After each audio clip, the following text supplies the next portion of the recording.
Bugs crashing your pack's party? Whether they've got paws or sneakers, your pack deserves a home that's protected from pests. That's where Wondercide comes in. Plant-powered protection made with steam-distilled natural essential oils that actually work. It kills and repels fleas, ticks, mosquitoes, and ants without questionable ingredients or overpowering smells. Safe to use around kids and pets when used as directed, lab-proven to work fast, and proudly made in the USA. We offer sprays for pets, people, homes, and yards. Plus, spot-on treatments, collars, and even shampoos. Whatever your pack needs, we've got it covered. Founded by a pet parent looking for a better way to protect her dog Luna, Wondercide's now protected over 21 million lives and counting. You might have even seen us on Shark Tank. Go to Wondercide.com and use code WONDER20 for 20% off your first order. That's WONDER20 at Wondercide.com. Wondercide. Protect your pack with plant-powered Wondercide today. Hello and welcome to Tumbleweeds and TV Cowboys. My name is Hunter. In this podcast, I'll be joined by a different guest each week to discuss a classic Western movie or TV show. I've been a fan of classic Westerns for as long as I can remember, and in recent years, they've become very nostalgic for me. I love the aesthetic, the tropes, and I love seeing different filmmakers' takes on them. At their best, they're incredibly entertaining, rewatchable, and some of my all-time favorite movies are Westerns. We'll mostly focus on Western movies made in Hollywood, but we'll also be covering spaghetti Westerns, and one thing I'm very excited to get into are Western TV shows. I've got some amazing guests coming on the show, film professors, historians, and podcasters. And Tumbleweeds and TV Cowboys is part of the Someone's Favorite Productions podcast network, and many guests on the show will be from other shows on the network. Thanks for listening.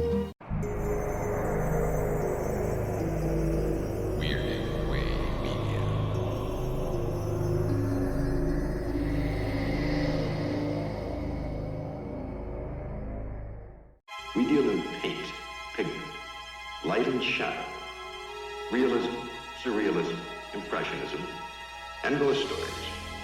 An interest in the oddball, a predilection toward the bizarre. And this place is nothing if it isn't bizarre. There's no admission, no requirement of membership, only a strong and abiding belief in the dark at the top of the stairs, or things that go bump in the night. The name of this place, should you have come in here accidentally out of the rain, is the Night Gallery. Welcome back, art lovers, to Midnight Viewing, the Night Gallery podcast, where we discuss Night Gallery, Rod Serling's follow-up to The Twilight Zone. I'm Father Malone, and here with me in the gallery are the Kolchak tapes, Chris Dashew. I'll think of something at some point. And also the Kolchak tapes, Mike White. Have you seen the little boy? He's about 5'5", very dark hair. I have. I think we all have. Anyway, we are here to discuss season number 2, episode number 10, which aired on November the 24th, 1971. The episode is split into 2 segments. Those are The Dark Boy and Keep in Touch, We'll Think of Something. Now, before we get to that first segment, I've been highlighting talent behind the camera and in front of the camera here on Night Gallery, and this one is no exception, although it's in front of the camera here, and it's going to appear in this next segment twice. Here it is.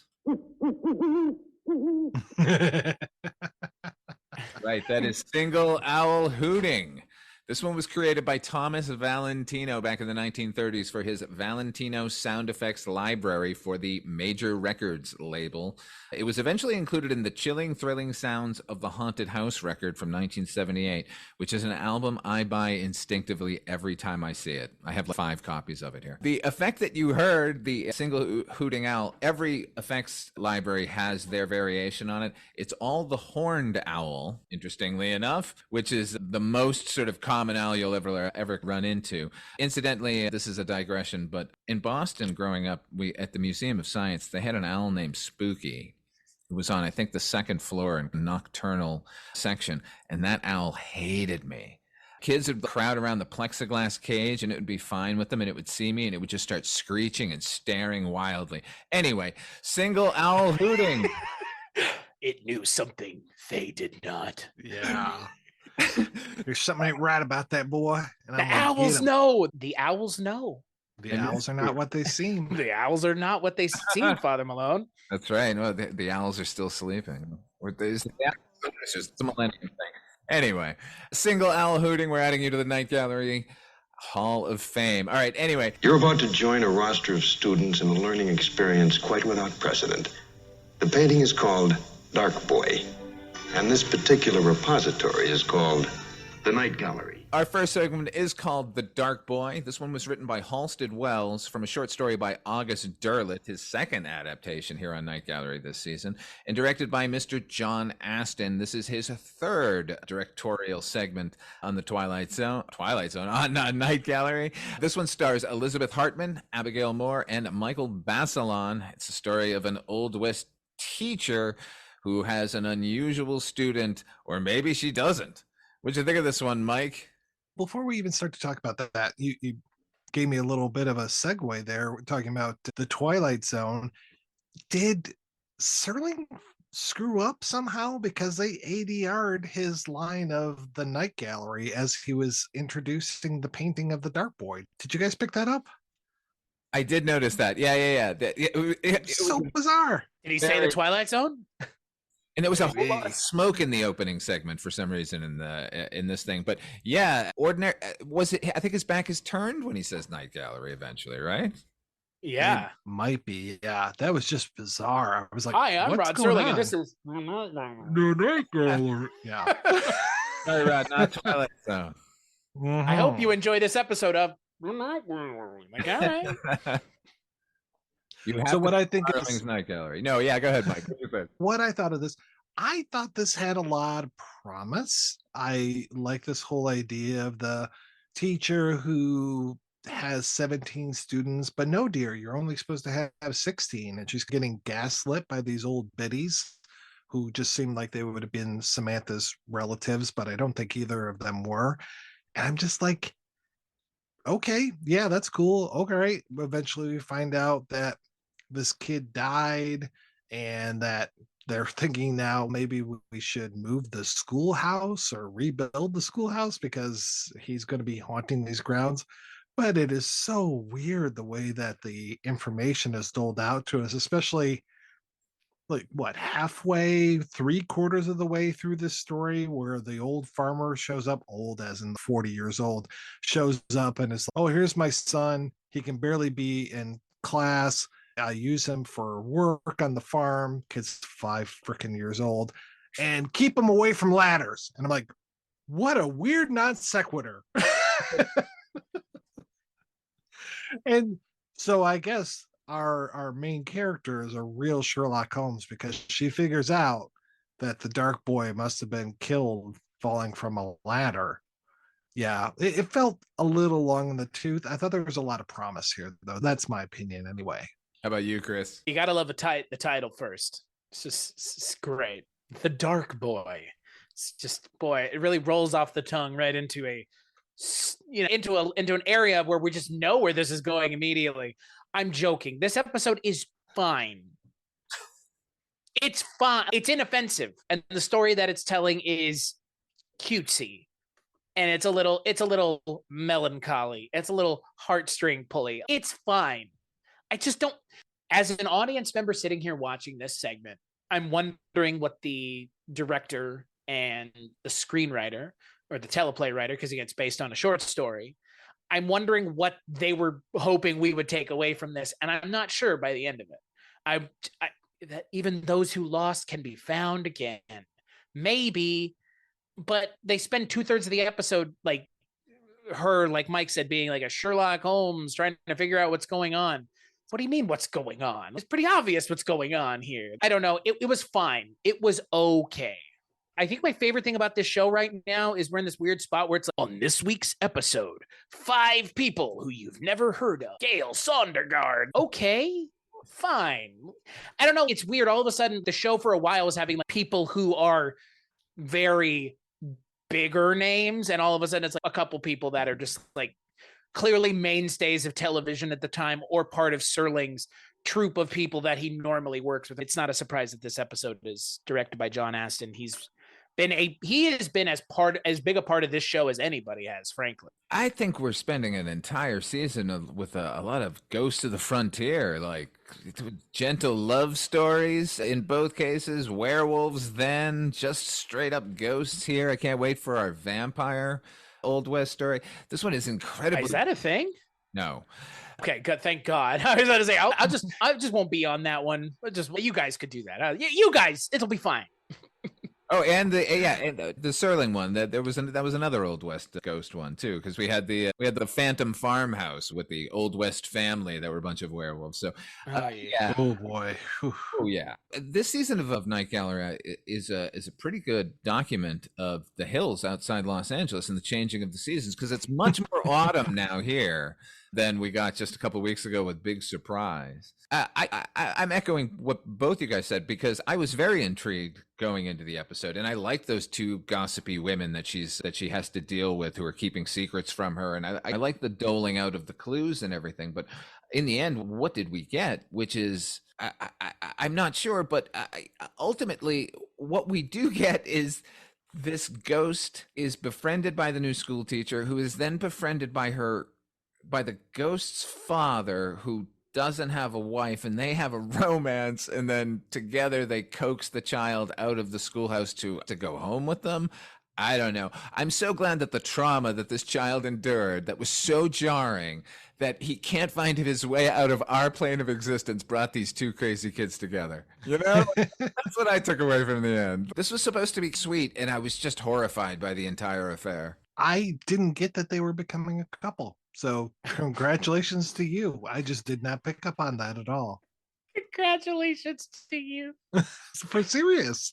You definitely picked up on something that I did not at all. I think the episode wanted them to be a couple, but I don't think it earned it remote. Look, it's like the same issue we're going to have with the next segment. It's like, what the fuck are you trying to earn here? Because none of this is earned. It's very strange. It's worse here than it is in the next episode, because really there's no chemistry between either one of them at all.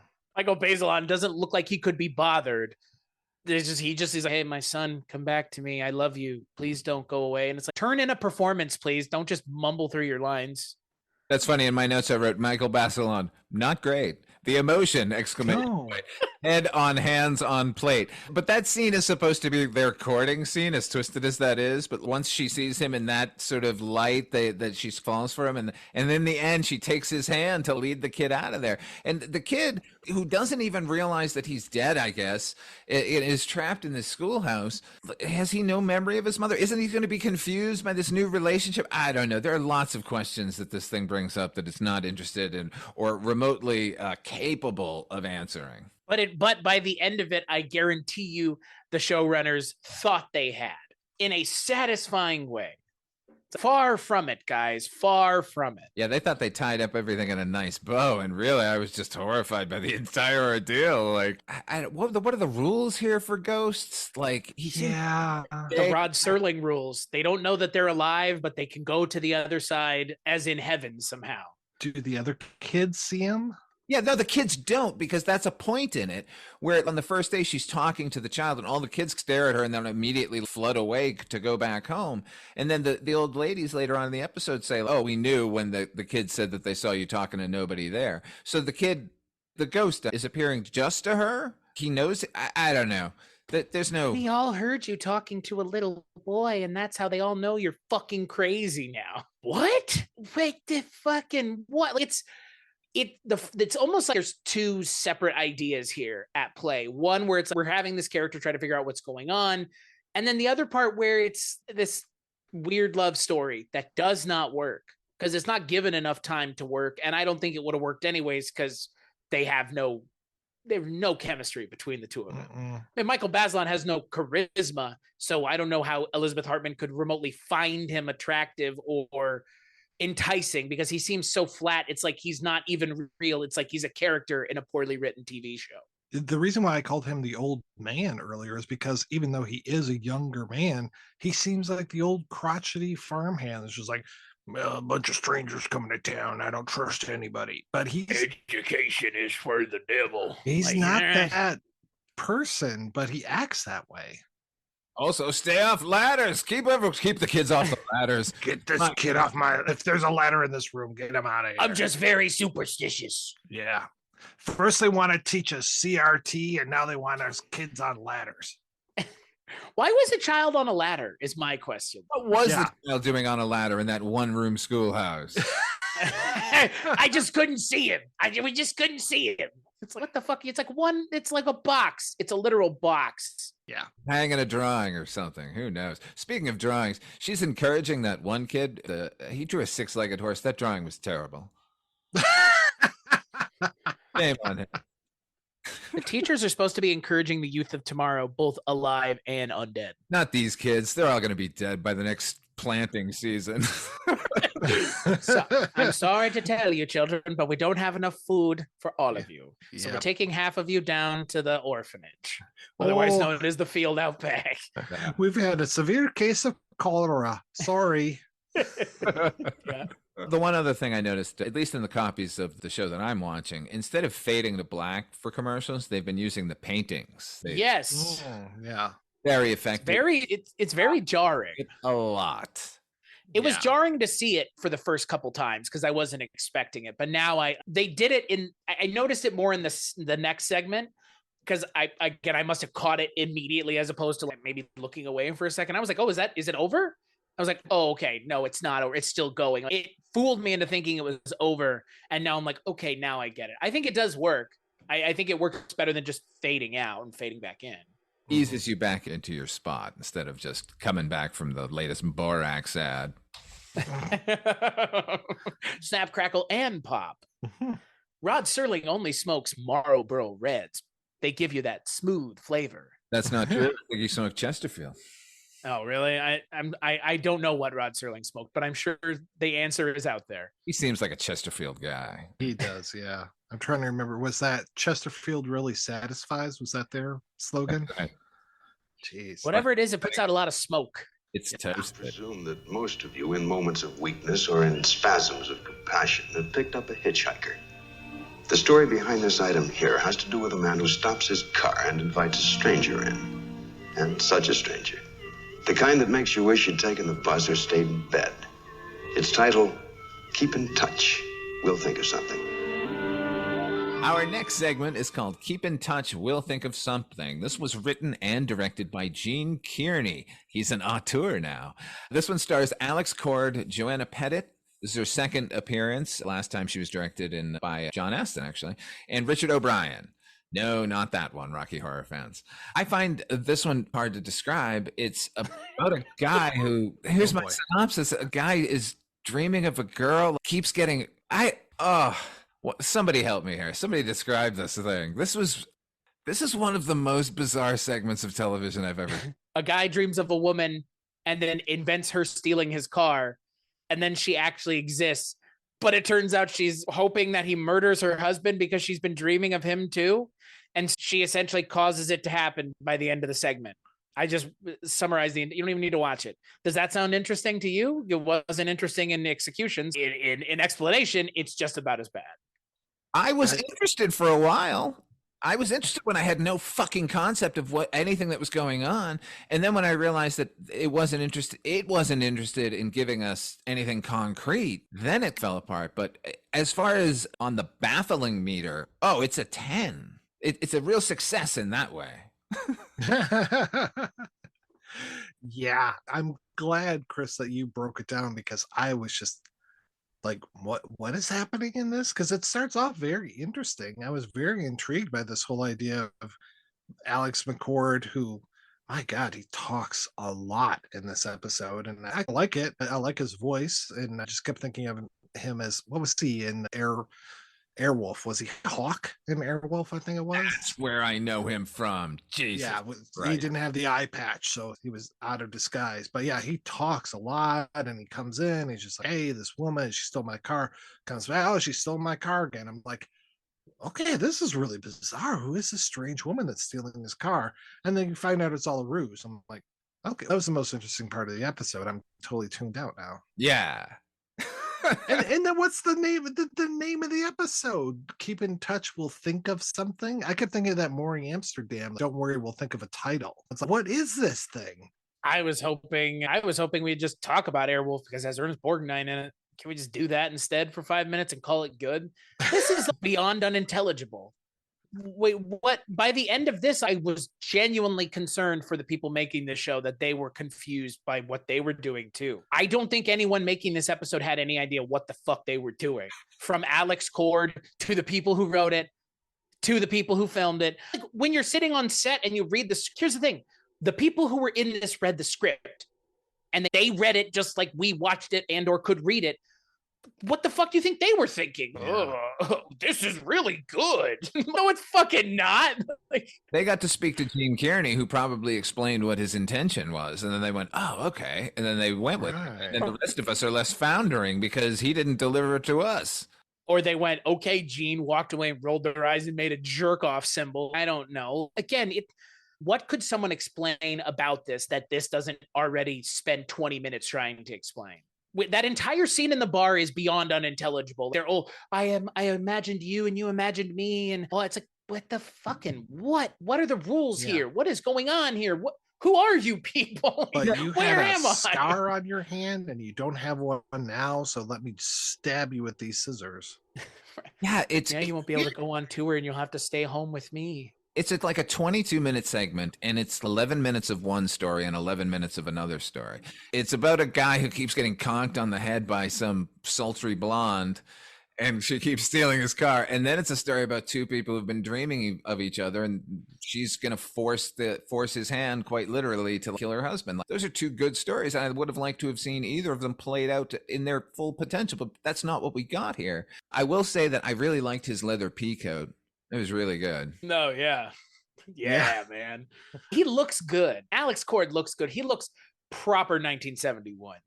Well, he looks good, and the drawing of her looks amazing. I was just like, oh, wow, that's a great piece of art. And it's so funny because I don't think that's the art that starts this episode, correct? No, it's not at all. But probably Robert Wright did it. But what I wrote about the police sketch is, be on the lookout for a sultry blonde on the streets of San Francisco. Yeah, really. Gorgeous piece of artwork. It's her, obviously, but I just thought that would be like if they did a drawing of him from her. It'd be like, look out for a man with long hair and a mustache in 1971. Sure, you'd notice him right away. Yeah, they were very distinctive, and they were both married at the time. By the way, this is another night gallery. Yeah, they did that once before, and it was really good. Remember the one with the witches and the witch taking over the woman's body? Boy. Weren't those two people married in real life as well? Were, as well as Imogene Coca and King Donovan and the bricking him up, Cask of Amontillado, the Merciful. That's the best one. Married as well. Yeah, that's the best one overall. Because it's a minute. Yeah. Look, this, you know what's surprising? Rod Serling's name isn't on this anywhere. This is even worse than he has done. This is probably the worst thing we've seen so far. In terms of being able to follow what's going along. What's happening in the episode is hard to follow because the episode does not seem like it understands the story it's trying to tell. It feels like there's things that the characters know that they're not telling us that we're never going to find out. It's not worse than Tim Riley's bar. Yeah, there's no one singing for He's a Jolly Good Fellow. Yeah, but at least we all understood what that was trying to do. That is true. At least I was like, I get what the point is. It's super saccharine and bullshit, but at least you nailed that. This, I couldn't tell you what are they trying to tell us? This is up there with the David Carradine one that we just talked about as far as nonsensical. Oh, they're all hanging out at this weird mushroom tree stand thing at the beginning. Wow, this will be cool. Just kidding. This has an interesting 10-minute setup and then 11 minutes of two people just going, I dreamt about you. Yeah, and I dreamt about you. Interesting. Yeah. And John Astin dreamt about that lady in the house or whatever that was. Or no, the lady dreamt about the knock at the door. That was a John Astin directed episode that I'm thinking of. And Joanna Pettet. That was the same actress. So, yeah. It's funny, just on logistically, the police haul her in based on the fact that a cop recognized her from that sketch, and they put her in a lineup. And at the end, when the police say to her, basically, he's obviously filing false complaints. You can pursue a civil action against him. But it's like they pulled her in based on a sketch. He didn't do anybody. He came in and then told them a couple of stories, and then they went out and arrested her. She's got no civil case against this guy. And then she just shows up at the bar, smiling and happy, ready to spend time with him. It's like, why are you actively spending time with this person who might be unwell? Yeah, who had me dragged down to a police station and make me stand in a lineup. Yeah, I would be far away from this person, not engaging with them any further, not happily going and sharing a drink with them. But again, then you have this secondary story of, I guess she was dreaming about him, but wasn't as crazy as he is, to the point of, again, he's nuts. He's fabricating a story to try to meet a woman that he doesn't know if she exists or not. What is the mental stability of that character? He's our main character, and that's why we're following him. But that's not something a sane person does. But she's been dreaming too, see? But she hasn't been doing the crazy shit he has, unless she, again, was she clubbing him over the head? No, I don't think so. She should have been, though, right? That would have been right. Like that conversation would have been totally different. Look, I rescinded the police order for you, but you got to stop conking me on the head. What is it you want? You really want that bad? You seem to have money. My nickname for you is Little Bunny Foo-Foo. God. Oh, no. Hopping through. God damn it. Somehow these two segments deserve one another. They do. They're both more or less unintelligible as to the overall theme that both segments are trying to get us to understand, or that the filmmaker is trying to impress upon the audience. I don't know what it is. And the second one's even worse than the first one. First one's just very melancholy and saccharine, but this one's just like, okay, sure, whatever story you think you're telling, I bet you think you told it. But this one does have an excellent leather shirt that he's wearing at one point. And that mustache can't be beat. No, it's so good. Which episode, which segment's better? You know what? You got me there. You win. How about they both suck? How's that? We lose. We're the losers here by having to engage with this segment any longer than anyone else has to. Yeah. Gene Kearney wins again. All right, we're going to play a preview of the next episode, and we'll be right back to wrap things up. H.P. Lovecraft, known to the aficionados of the occult, demonology, witchcraft, as a master storyteller, is responsible for our first selection in this museum of the frequently morbid. To you connoisseurs of the black arts, you'll probably recognize it. It's a painting that tells the story of a young artist who recruits his models from odd places. And the models are very odd indeed. The painter's name, incidentally, is Pickman.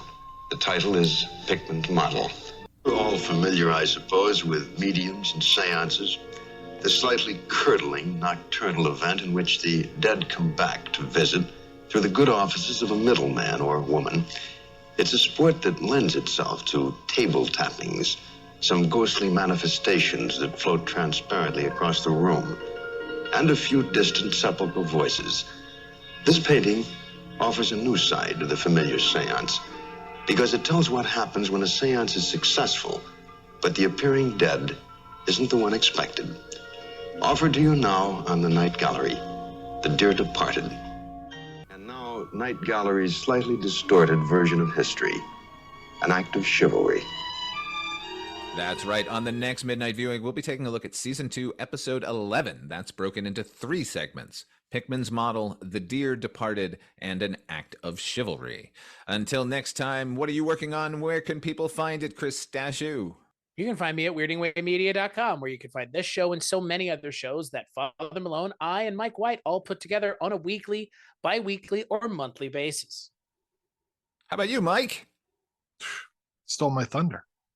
I was going to say the same thing, the exact same. I had it all written out. I think Chris stole my notes.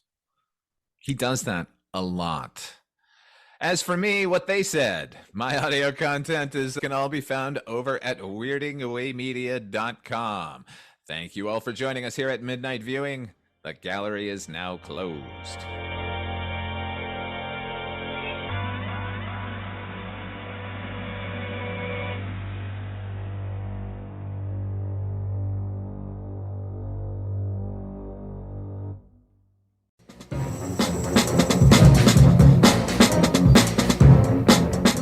Hello, this is Aaron West. I am the author of the A24 New Wave.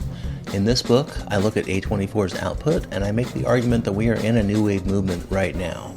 A24 plays a major role. This book has a supplemental podcast where each episode is a brief conversation about an A24 related topic, whether an actor, director, or even a genre.